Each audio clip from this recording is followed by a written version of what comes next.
everyone was just loving on sanitation workers because they understood how we didn't have an option not to go through the pandemic.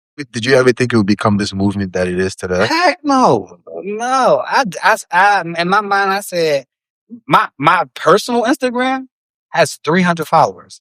The Fav Trash Man has 37,000. Yeah. Like, I never planned to get this big or to be the voice or to, push the narrative stuff.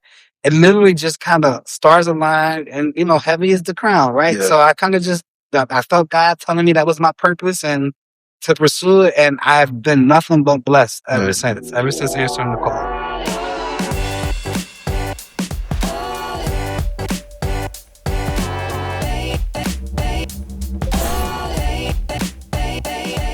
Philly has a trash problem. Not just what you see on the streets, but how we think about the responsibility, community, and pride. Today's guest has had a front row seat to all of it. He's a former sanitation worker for the city of Philadelphia who turned that experience into a movement. Not just cleaning streets, but challenging people how to show up for their city. Please welcome Terrill Haigler to Beyond the Brand. Terrill, can you tell the people a little bit about yourself? Well, thank you, Majorie, for inviting me. Again, my name's Terrill Haigler, former sanitation worker, born and raised in North Philly by Temple's campus. Regular schmegler guy. My earlier years, I actually was in performing arts. So I graduated from creative and performing arts high school as a dance major. Did a year of college, dropped out, toured. And I had my first daughter at 22. And that's what kind of started my W-2 journey. Like, I always told everybody, no, I'm going to be a millionaire. It's going to happen. It's going to figure it out. Yeah. I took 7 years before I get there. But having children kind of shifts things. So went through, all my 20s, early 30s, looking for something to, be sustainable. And I actually got hired from the city in 2019. And then December 30th, March 2020 is when the pandemic hit. And then around June 17th, 2020 is when my Instagram, Your Fav Trash Man, was born. Okay. But I'm just a cool, quiet, Philly sports loving guy. I like to take walks, I exercise, all about my kids, doing stuff with them. And I really want Philadelphia to be the best version of herself. Yeah. Yeah, that's powerful because I feel like we need to take pride in the city more, right? Yeah, for sure. Yeah, everybody, and that comes to even the same thing. That has to do with the trash as well and the sanitation. It's like just taking more pride in the city, and for us to have a better city, a city that people want to come to and be proud of us. Yeah, it's a cultural thing, man. Yeah. I don't know when it shifted. Like, if you actually look at the history of Philly, around the 1920s, 1930s, Philadelphia was actually voted the cleanest city in America. We had over 2,000, between 2,000 and 5,000 sanitation workers. Like, it was busted. Yeah. And then somewhere a culture shift happened. And we went from the top to the bottom. And we've been struggling ever since. I mean, with, being one of the 10 biggest cities, but also the poorest doesn't help. Being, majority African Americans, just all these things have compiled to the culture and mindset that we have now, and we really need to change it. Yeah. So before the platform, before the name, you were actually doing the job. Can you tell us a little bit about what your day-to-day looked like as a sanitation worker? Oh, yeah. Get to work around 6:30, 6:45, get on the truck at 7. I was lucky to have Kensington and Allegheny on my route. Right? So you saw it all. I saw anything you think you can think that was out there. Yeah. It was double. But I actually really did enjoy the job. I was in shape. It was not competitive. It was consistent. And I just got to actually see Philadelphia for what she was. And then being down Kensington and Allegheny, you got to see Philly at its rawest form. And then it really opened my eyes to what we're not doing, what we need to do, what we could do. But sometimes I was on a recycle truck. Sometimes I was on the trash truck. You got to fill the truck up twice in one shift. And once you're done, go home. Yeah. So did you get to pick whether? No, they picked. They just usually walk. Yeah, I was new. I was a newbie. I had no sorority. Yeah. No, seniority. I had no seniority. Yeah. So we just had that big strike last year. I don't think a lot of people know knows what it takes to manage trash at a citywide level like that. So what's something the average person completely misunderstands on what the city has to do about the sanitation? They don't understand that there's 1.9 plus million people in the city of Philadelphia, and in 1 week, the sanitation department has to pick up everybody's trash. In 1 week, in 7 days, you have to pick up trash for 1.9 plus million people. And I think that's where some understanding and grace needs to go to our sanitation department, because they're really doing their best. They're undermanned. Sometimes trucks come down. Potholes are not only taking out cars, they're taking out trash trucks too. Yeah. Right? So all these days you get to work and the truck won't cut on. You have all these elements that are going against you, and you still have to go out there and get everything up. Man, it's getting everything up is an art form for me. Yeah. Like, just to see, breaking it down into districts, into days, and then now they've added an extra day, so some neighborhoods are getting 2 days. Like, it's really hard. Yeah, I know. I mean, and we have that in our location as well. We get 2 trash days, but it's not every time that they actually stick to that schedule. It's like one.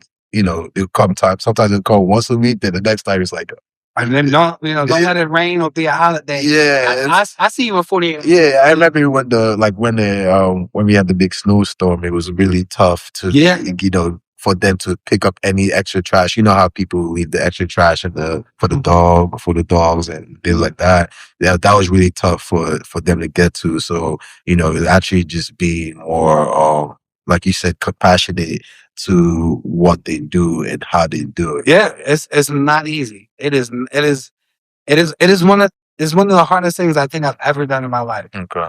Yeah, because each bag is about 35 to 40 pounds. The trash truck holds 10 tons. Yeah. And we fill it up twice each shift every day. Yeah, that's. I mean, I couldn't do that.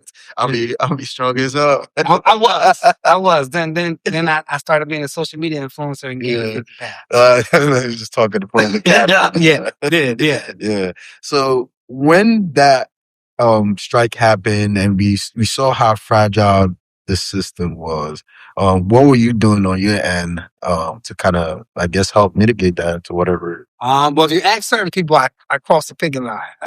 But I have a hauling company. So what I did was I gave residents the option to pay for us to come get the trash while the sanitation department was on strike. And it wasn't because I didn't support the sanitation workers. It's just, if you chose not to have trash for 8 days, I think that should be your option as a resident, right? Yeah. And I wasn't out here charging. It was $15 a house. I was something just so that I could pay the guys, that we could work, and that we could, get up as much as possible. Mm-hmm. Did that moment change how you see the city at all? Like, throughout that whole process? No, I mean, because I used to be in the union, so I know how they're treated. Like, when I first started, my base salary was $29,000. I hear it's up to like 42, 43, 45 now. For just starting. Yeah, just starting. But this was 2019. It wasn't that long ago. It was less than 2 years ago. Yeah. Right? So there has been some strides made, but sanitation workers, more sanitation workers die in a year than cops. Why is that? Perfect example. I'm a sanitation worker. I'm on the truck, but I'm going down the block. Cars don't want to wait. I hop out the truck to go get something. A car speeds around me. I get hit. That is like vehicle deaths would take us out. Yeah. I never thought about that. Because I was thinking more on the lines of the diseases that might come from. I mean, that's too, or just the wear and tear on your body. Yeah. I had a coworker had to get both his hip replaced at 42. Oh wow! But he'd been walking behind the truck for 19 years. Yeah. That wear and tear on your body is real. Yeah, just extra exercise. Yeah. Wow. I never thought about that. So what frustrated you about the job at all? If anything, was there anything? Yeah, man. The way people put their trash out, man, it's pretty annoying. Yeah. It's pretty annoying. People don't tie their bags. they make the bags too heavy. Yeah. Like I'll take 50 half bags, then 4 full bags at 100 pounds. Right? It's just these things that what I learned on the job that I try to tell people, like, make sure you tie your bags. Because if I grab a bag and just throw it, The trash is gonna be everywhere. But then you mad that it's all over the street, all over your car. Yeah. Then I gotta spend an extra 20 minutes cleaning all that up. Now I'm behind on the road. Yeah. Right? Is not filling the bags half me up, and then also knowing what goes in recycle. Like I've gotten into arguments because somebody was trying to force me to take their styrofoam. Styrofoam's That's not recyclable. that's not recyclable. I can't take it. I'm gonna contaminate the load. Yeah. And I said, "Oh, just take it." Like, no. So I guess it's just all those different little pieces that you don't even think about that might be yeah. able to help somebody else doing their job. I mean, if we had like a guideline or the sanitation department ever wanted to collaborate and do like a how-to with trash and Philly, I'm so for it because it's needed. A lot of people just don't know. Yeah. Have you ever had that kind of conversation with the city at all? Once or twice. Or you only work more with like the nonprofit? No, I try to work with everybody. I'm all for where information needs to go. Okay. And a lot of people need the information. Like, people take they mayonnaise jar and just put it in the recycling bin. They don't know you're supposed to rinse it out, let it dry, then put it in the recycling. Yeah. Because once that food hits the load, it's contaminated. Yeah. How long did you work with the city? 14 months. 14 months. I was gonna ask you, what was the craziest thing that you saw? Craziest thing I saw. We were on Frankfurt Avenue and we went to lunch, and when we came back, somebody put a motorcycle on the back of the truck. How the hell they even lift that? I have no idea. But yeah. I've dumped a can and a rat has come out the can and like rolled down my body. No. I'm okay right there. Yeah, the rat went east, I went west. Yeah. The driver's like, "Where are you going?" I'm like, "I don't know, I'm just running." I've been unfortunately splashed by trash juice. During the pandemic, someone's water got cut off. And so they used plastic bottles as the toilet. And they put them all in a trash can, and they take the trash can shut, the top. And he just said, "Take whole can." And so I tossed the whole can in, and when we compressed it, it was nothing but urine. So for a whole shift, all we did was smell urine. Yeah. This is a lot of things they don't tell. If you ain't been on the job, you don't know. They don't know that the air don't work in the summer and the heat don't work in the winter. The trash trucks. Yeah. Wow. So in the winter, whatever degrees it is outside, it's like 15 degrees colder inside. So is that because the city is on the budget? I think so. Like, my mentor told me a trash truck has a shelf life of about 7 to 10 years. Mm-hmm. Funny thing with the city, you could tell how old a truck is by the first 2 numbers of the number on the truck. Okay. So if it says 07, that means that truck has been on the street since 07. Okay. So it's like 90 years. Yeah. Not even that, but I'm just saying it's like, is it like why 7 to 10 years? I guess because it's different. I mean, the trash truck, the wear and tear on your body is the same thing on the trash truck. Yeah. Constantly compressing, constantly running, doing doubles. And I can assume that the city's probably not trying to put too much money. I mean, a brand new trash truck costs like $265,000. Yeah. So you gotta push them. We're gonna take it to the edge. Yeah. So let's talk about you getting into becoming the influencer as your favorite trash man. Yeah. So you went from doing the work to actually becoming the voice, talking about it and advocating about it. That's a totally different transition. What made you want to do that switch? I know you said you worked at the city for 14 months. What happened there? Man, I didn't feel seen. I didn't feel heard. I didn't feel respected. I didn't feel valued. And I told you I did performing arts growing up. So I was very vocal. I knew how to address stuff. And I just didn't feel like my needs were being met. It was the middle of the pandemic. People was catching COVID left and right on the job.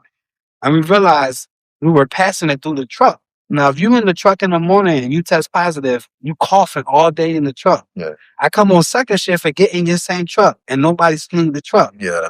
I'm exposed now. Yeah. So it's asking for Clorox wipes, bleach spray, just gloves, masks, and to my truth, because this is my truth, we didn't get it.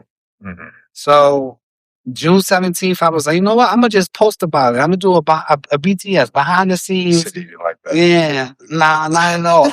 But also, it took off so fast. Yeah. My first post was June 17th. I was on Kelly Clarkson by September. Then I did David Muir, did Good Morning America. At the time, candidate President Biden reached out to me. I did a commercial for him. Then the next year, I did live at the Today Show with Craig for Earth Day, and just got invited to the White House for a special barbecue. Got a congressional citation, got this award, neighborhood that, and everything just snowballed like within 18 months of each other. Like I went from nobody to the voice of trash. Yeah.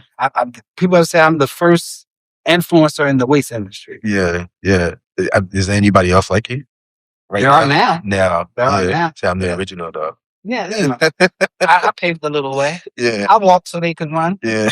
So let's talk about that first piece of content that you made. Tell me more about it. So it was more like a behind the scenes. It was behind the scenes, but it also was a way for me to communicate with the residents of Philadelphia what was going on during the pandemic.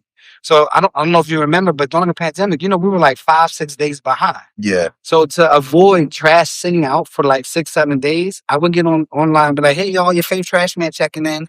I know it's Wednesday, but we're on last Friday's trash. So everybody else hold your trash. Last Friday, put your trash out. We coming to get it. And those videos have 200, 300,000 views because that was a source of information for people to know what was going on, when to pick their trash out. It just became like, if I didn't post by 7:10, 7:15, people was on my line like, yo, what day is it? Yeah. So that built the trust between me and the audience. And then I started selling t-shirts. So I had got a logo and I had this gray, like ashy t-shirt. And I was like, if you really want to support sanitation workers, purchase a t-shirt. And, I'll use the money to get PPE and cleaning supplies and all the things. I did it on custom made. And in 4 weeks, I sold 2,022 t-shirts around the world. Oh, wow. And I raised $40,000. Wow. And so I used every bit of that money to purchase PPE, cleaning supplies. But then at that time, I started figuring out that maybe I am an influencer. So brands started reaching out. So like, shout out to Mission Taqueria. Mission Taqueria made 100 burritos and brought them to the yard and fed sanitation workers. Honesty Tea met us at the end of the route and gave out cartons of Honesty Tea just as a thank you. Yeah. People started putting things out. Like I would tell people, like it was hot during the summer, people would pick coolers out and have cups of water ice and water and Gatorade and stuff. And it was like everyone was just loving on sanitation workers because they understood how we didn't have an option not to go through the pandemic. Yeah. People got to sit home. Yeah. We did. Yeah. We had to come. Essential workers. Yeah. So at this point, you were still working with the city then? Yeah, I didn't resign until February 2021. Okay. So you resigned on your own because you're like, oh, this is good. This is blowing up. This is blowing up. Also, I feel like I could be a better use to the community and to sanitation workers if I'm not behind the truck 10 hours a day. Okay.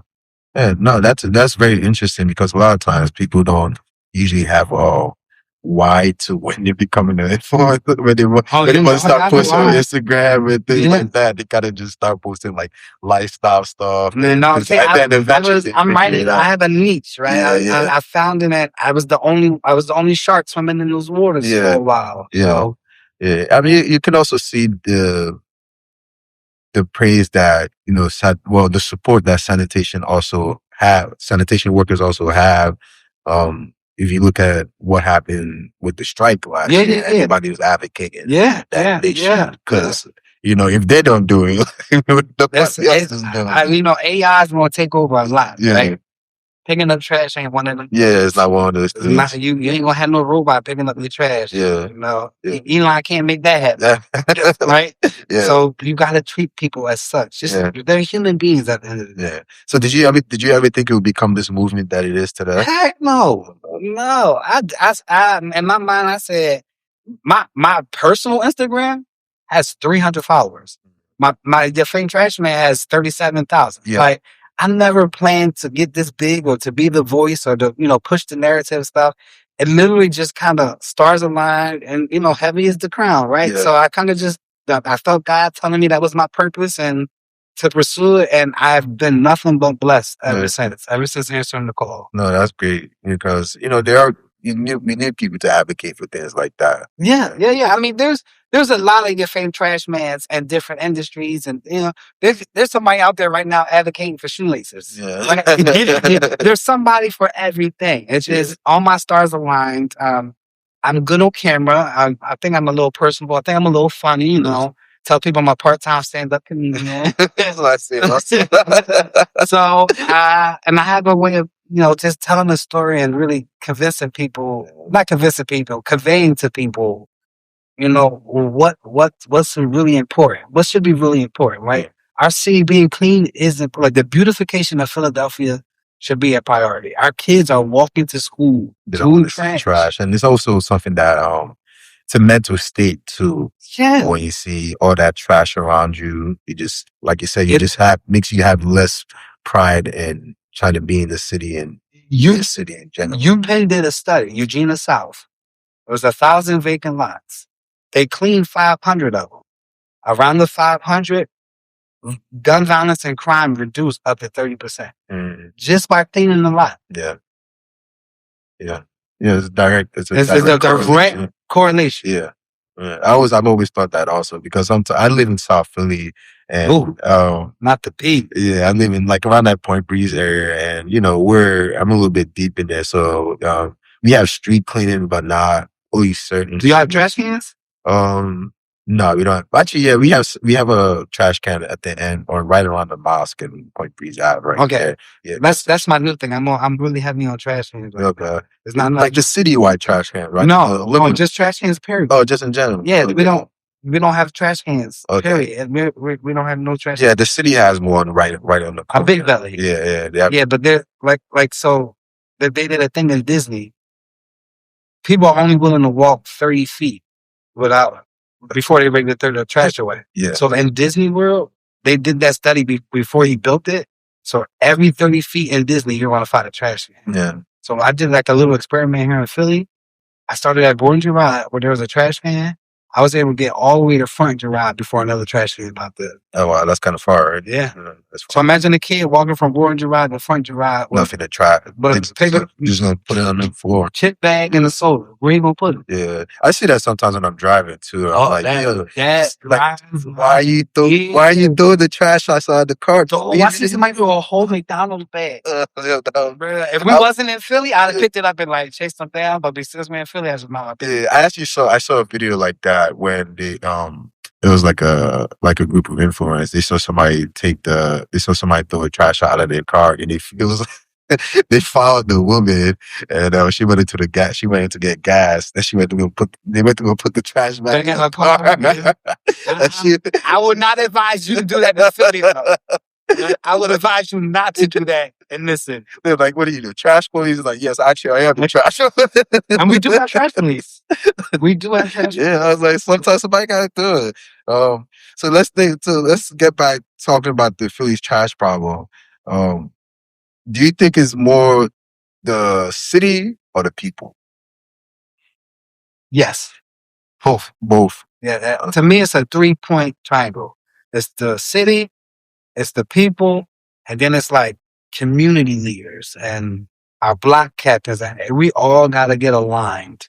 It's really a mindset. It's really a mindset thing. I've been having this conversation a lot this year. Like, if we could shift the mindset, like, and people just started caring more, right? And we start early, like teaching our kids. Like, my mom taught me how to litter. When we used to stay away for the bus and I had something, she'd be like, "Oh, just throw it in the drain." And now I'm like, oh my God, like that's crazy. Yeah. Like, and so like littering is a taught behavior. So we just gotta shift the whole narrative. But then I also understand that being environmentally conscious is a privilege. If you got a single mom of 2 kids who can barely pay her bills, who can barely pay, food on the table, do you really think she cares about recycling? Yeah. So how do we shift people to a space in the city where it could be not a privilege, but just the normal, right? So that's like the whole economic system and, people's wages. Pennsylvania still has a $7.25 minimum wage. Mm. Right? All of these things are connected to why people do not care. Yeah, it's like, because if people are just thinking about surviving, they're not thinking about how their communities. Right. I don't care about them trees out there. I care about the green in my pocket. Right? I gotta feed these kids. I gotta pay for daycare. I gotta get to work. I gotta, and then somebody gonna talk about, oh, you didn't recycle, right? Now we fighting. Now you owe me the fee because you're my nurse now. So, do you think the way somebody handles all of that directly shows them how they are as a person? Like in terms of, I don't try to judge people on what they do, because when you know better, you do better. And that's the whole thing. We got to, as the city has to do a better job of educating people on what's the better option, right? So they have these things coming out. I heard about to start composting and this, and we have the 2-day, we have the spring cleaning, and we have all these things, but it has to be a bigger effort, and it has to be everybody. It can't just be the neighborhoods that vote. Yeah. Right? It can't be the neighborhoods where the annual household income is above 50 grand. Yeah. Like, it has to be, you have to touch every single person where they're at and figure out how do you get them on this movement. Yeah. Because, I understand that, because I feel like you only see the renting houses, all those generators being clean. But I'm also kind of interested in what's going to happen with all these new high rises that are popping up all the way in like South Philly and all the different places where high income people might be moving into now. But they're going to take that with them, and they're going to hold people accountable. Yeah. I just did a panel, and there were a lot of people there from apartment buildings. It's like, our apartment building don't recycle, and that's actually illegal in the city. They have to. So they came in ready to switch. Yeah. So you started showing up to cleanups, community work, and partnerships. So why was it more important for you to be showing up outside of just online and actually in the community? What was the first because what is all that for if I'm not going to get on the ground with you? Yeah. If I came from boots on the ground, walking behind the truck. So I'm going to be boots on the ground in the community. My first cleanup was actually an interesting one. This is how I got into politics. Jared Solomon, who's a state rep in the Northeast, he reached out to me, and we did like an Instagram live, and he was like, I don't know why my district is so dirty. I said, well, hop on the truck. Yeah. And he hopped on the truck. Oh, wow. And he did a whole shift throwing. And he in that moment, he realized. So we organized the cleanup, and 50 people was able to pick up 6 tons of trash. And what it said to me is that if you give people an option, they more than likely will come and help. People care, they just don't know how to sometimes. Yeah. Right? So then I had the genius idea, you say, I'm from North Philly. When people used to do cleanups when I was a kid, they would leave the trash right there on the corner. And the city would take 3-4 days to come get it. So what I started doing is I got a trash truck on site. So Jared had 2-3 trash trucks on site.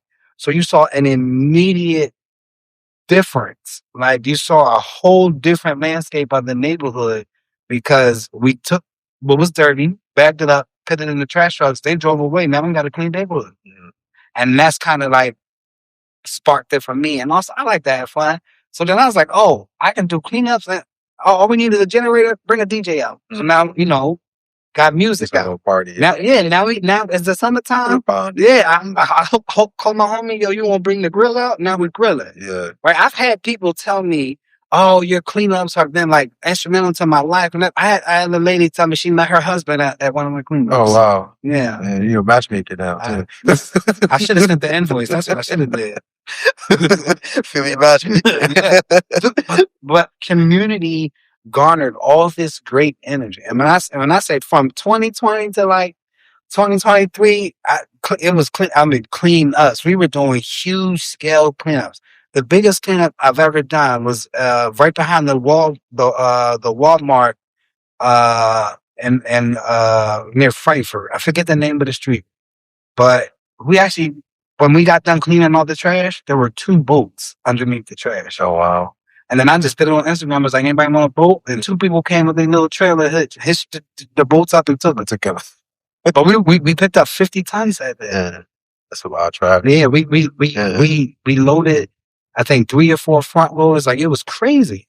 And people was just out there partying, chilling, having a great old time. So since you've been doing this, have you seen real behaviors change in the communities that you've been in? Yeah, absolutely. Yeah, there's some spots that are still clean from when I cleaned them in 2020 and 2021.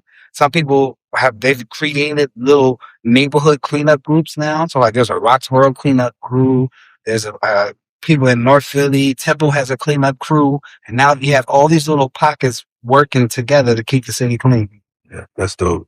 Yeah, I mean, that's kind of like, I mean, you inspired it. Is you inspired everything? I mean, yeah, I'm weird when it comes to like accolades and credit, because it's our city.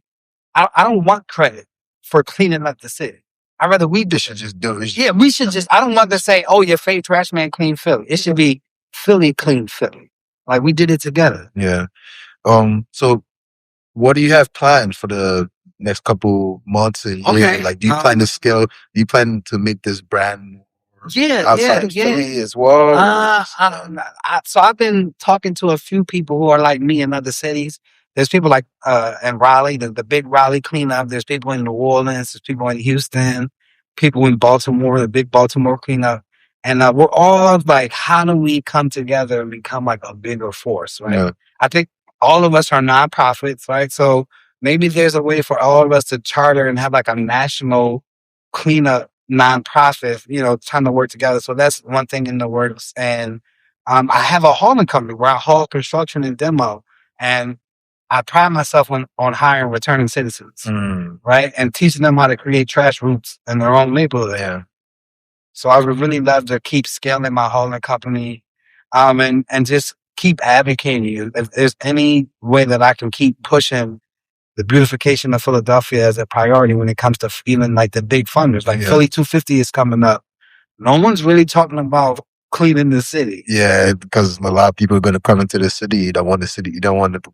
I mean, I just had friends visit from the West Coast, and the first thing she said when she got in her Uber out of the airport, that she saw a mattress on the freeway. Yeah.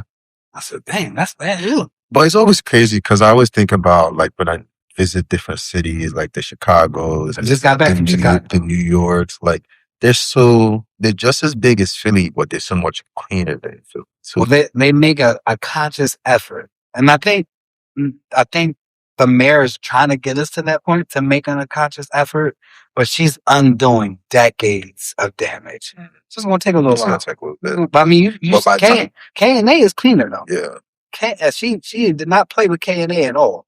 And I actually have trouble finding trash now. Like, I don't even do cleanups no more. Yeah. Because I have trouble finding trash. People used to send me trash piles all the time. So now it's just advocating. Yes, it's advocating and strategically putting myself with brands and stakeholders to also have them preach the message of the beautification of Philly. Yeah. On a bigger scale. Yeah, because I mean, like I said, with Philadelphia 250, we have a lot of events coming in. They're expecting like an extra 5-10 million people. The city absolutely needs to be cleaned unless it's just gonna. I mean, I don't know if you was here when the Pope came. Was you here when the Pope came? Yeah. They did a whole shebang. They cleaned it up. Man, it reminded me of the old cartoon when they had like 100 goats in a line. They all just ate grass at the same time. I feel like they just put like 3,000 people in a line, just swept the whole city. Yeah. I mean, why not? It's going to get done. Yeah. It's going to get done. But then we got to keep it. Yeah. Then we got to keep it. Yeah. So just to close this out, I got a couple rapid fire questions. All right, let's go. Worst thing you ever seen dumped? Dogs. What? Dogs. Dogs? Dogs. DOGS. Dogs. Yeah. Oh, wow. Bag full of dead dogs. A bag full of dead dogs. Yeah. Damn. I was not expecting that. You said rapid fire. So I was we're not, here. I was not expecting that. Cleanest block in Philly. Cleanest block in Philly. Honestly, it would be like Dulles Park around City Hall. Oh yeah, it makes sense. Yeah, it makes sense. You can't have the city. One thing Philly residents need to stop doing today. Littering. Literally. Stop throwing your trash on the ground. Okay. Just don't do it. Hold it, put it in a trash bag, trash can, something. But if we would stop littering, it would shift a whole lot. And then one word to describe Philly right now. One word to describe Philly right now. Since the Flyers made the playoffs, I'm going to say gritty. Gritty? I like that. That's actually a great word to describe Philly. Yeah, you are gritty. Yeah.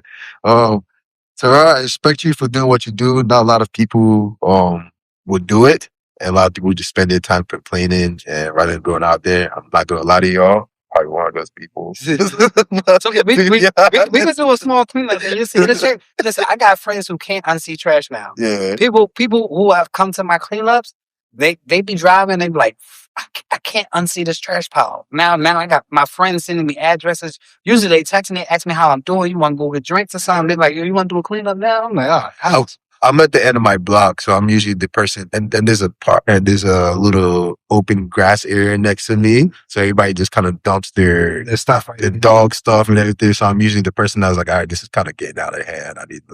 I can't be walking to my crib. I dare you to put a trash can out there and watch it. I did. People use it? Well, it was being used, but now it disappeared. But I'm like, all right, I'm not gonna.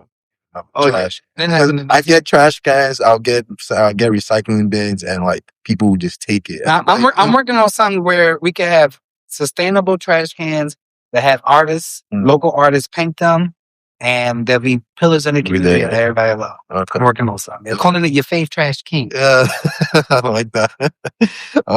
So yeah, what you're doing is about treating people with respect where they live and making sure that they have pride in where they live as well. So I appreciate you coming through. If you want to let the people know where to find you, follow you, and support. Yeah, so everything is your fave trash man, real urban, YAFAV trash man, Instagram, Twitter, or X, TikTok, Facebook, LinkedIn. And if anybody wants to collaborate on anything, just DM me. I still run my DMs. I don't have no staff. Yeah. And it is still Twitter, by the way. Yeah, I'm never going to that. It is next, man. You just set the boundary. Yeah. I appreciate you all watching this episode of Beyond the Brand. Thank you again. Thanks for having me. We'll catch you on the next one. Peace.